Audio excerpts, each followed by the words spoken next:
Kids Malayalam YouTube ചാനലിലേക്ക് എല്ലാ കൊച്ചുകൂട്ടുകാർക്കും സ്വാഗതം. പരിസ്ഥിതി ദിന ക്വിസിൻ്റെ 3-ാം ഭാഗമാണ് ഇന്നത്തെ നമ്മുടെ വീഡിയോ.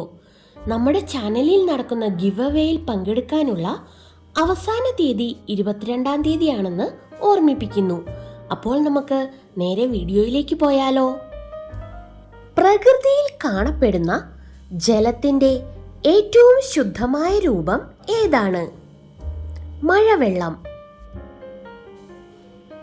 വേരുകൾ വലിച്ചെടുക്കുന്ന ജലം ഇലകളിൽ എത്തിക്കുന്ന സസ്യകലകൾ ഏവ? സൈലം. ഭൂപടങ്ങളിൽ തരിശുഭൂമിയെ രേഖപ്പെടുത്താൻ ഉപയോഗിക്കുന്ന നിറം ഏതാണ്? വെളുപ്പ്. വാതക രൂപത്തിലുള്ള സസ്യ ഹോർമോൺ ഏതാണ്? എഥിലിൻ. ഇരുചക്ര വാഹനങ്ങളുടെ എഞ്ചിനിൽ നിന്നും പുറന്തള്ളപ്പെടുന്ന വിഷവാതകം ഏത്? Carbon monoxide. എല്ലാ ജീവജാലങ്ങൾക്കും നിലനിൽക്കാൻ ഭക്ഷണം, വായു, ഡാഷ് എന്നിവ ആവശ്യമാണ്. എന്താണത്? വെള്ളം. ഒരു ചെടിയുടെ ഏതു ഭാഗമാണ് ഫോട്ടോസിന്തസിസിൽ ഏർപ്പെടുന്നത്?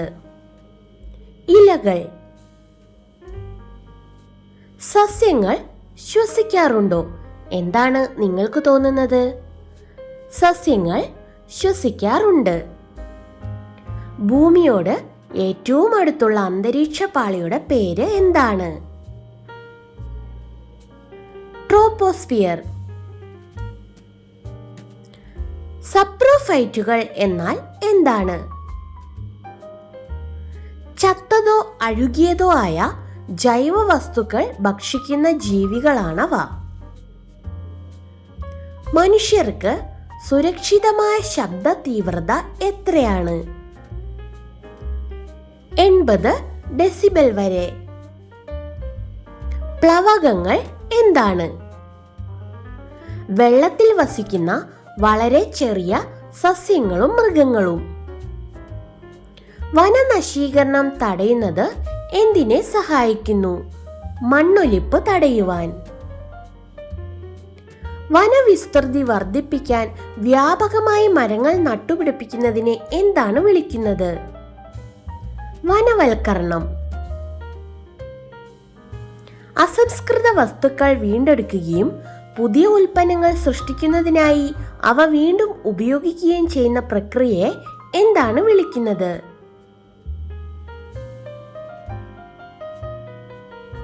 റീസൈക്ലിംഗ്. ആഗോള താപനത്തിന് കാരണമാകുന്ന പ്രാഥമിക ഹരിതഗ്രഹ വാതകം ഏതാണ്? Carbon dye oxide.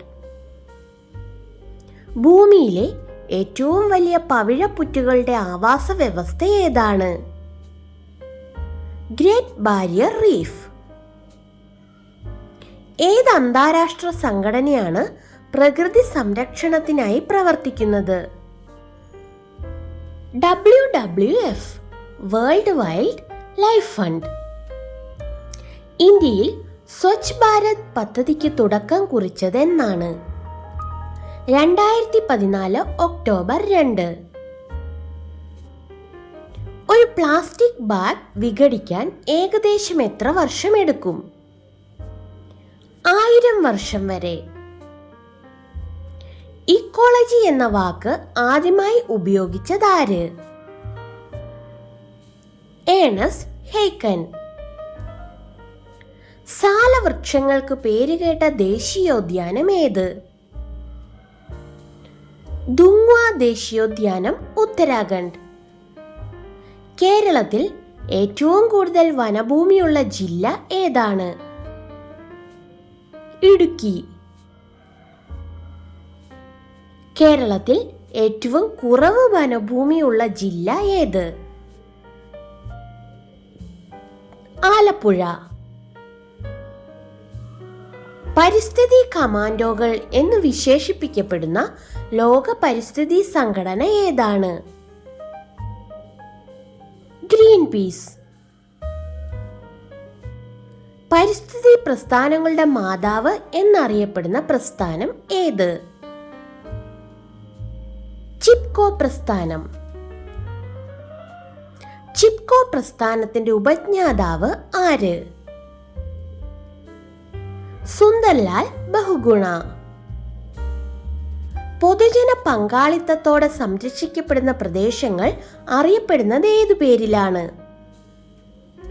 കമ്മ്യൂണിറ്റി റിസർവുകൾ. ഇന്ത്യയിലെ ആദ്യ കമ്മ്യൂണിറ്റി റിസർവ് എവിടെയാണ്? Kadalundi Vallikkunnu community reserve.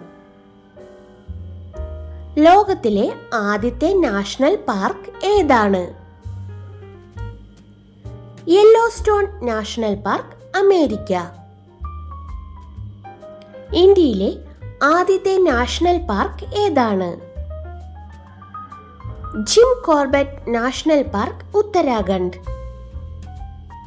ഇന്ത്യയുടെ പക്ഷി മനുഷ്യൻ എന്നറിയപ്പെടുന്നത് ആര്? ഡോക്ടർ സാലിം അലി. കേരളത്തിലെ പക്ഷി മനുഷ്യൻ എന്നറിയപ്പെടുന്നത് ആരാണ്? കെ നീലകണ്ഠൻ.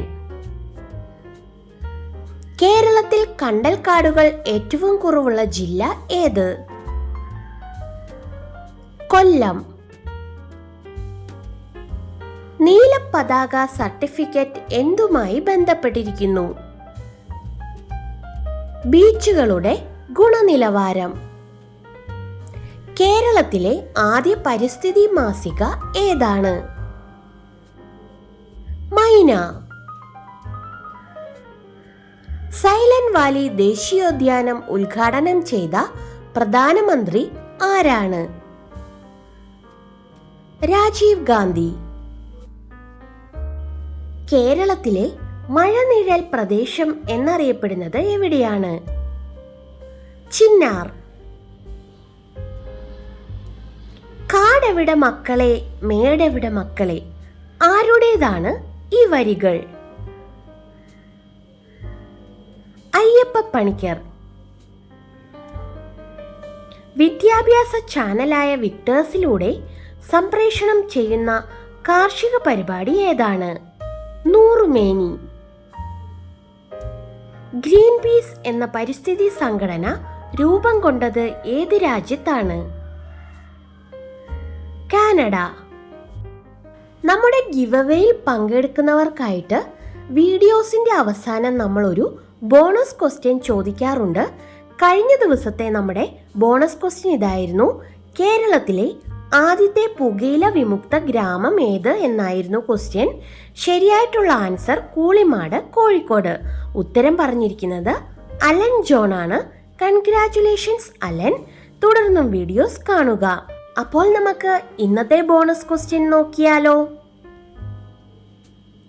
ഗ്രീൻ ബെൽറ്റ് പ്രസ്ഥാനം സ്ഥാപിച്ചത് ആരാണ്? ഉത്തരം അറിയാവുന്നവർ പെട്ടെന്ന് തന്നെ കമന്റ് ചെയ്തോളൂ.